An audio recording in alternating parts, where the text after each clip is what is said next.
Ty debil, ak sa ti to roztopí. A je to. Ukáž, ako robia tie klobásy. To čo si tam dal, tú panvicu? No, on si chcel zahrať víno, debil.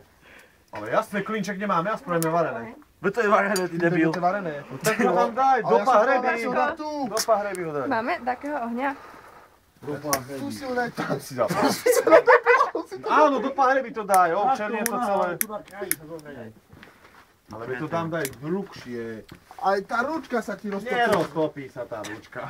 Ver tomu, že sa roztopí. Ale no a čo? Neroztopí. No, šéf kuchár. To odlož. Do vína. Ale dobre, vieš, tak... Míňo, nechceš nejaký odkaz nechať? Nechcem. Nechceš? Lubo, a ty? Nie. Lubo, nejaký odkaz? Nie. Do mikrofónu. Absolutne nie, ja sa pálim. To je trojka. Neriešime nič Podať. určite. Maťka, nehambi sa. Maťka, aká? Novotná. No Maťka novotná. Paťa už dáva, aha. Novotná.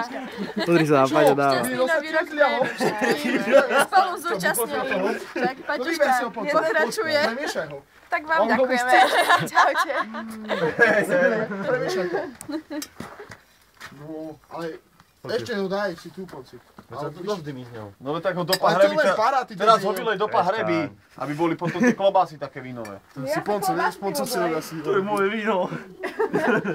Ako dneska v cukrárni, keď ste už tým musíte ísť ho na postup, že ja.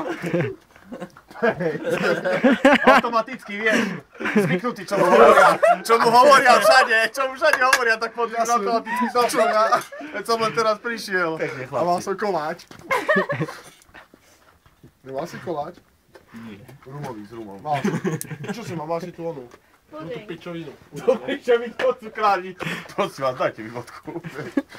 Trkal by tam cukrárni, dal by si vodku.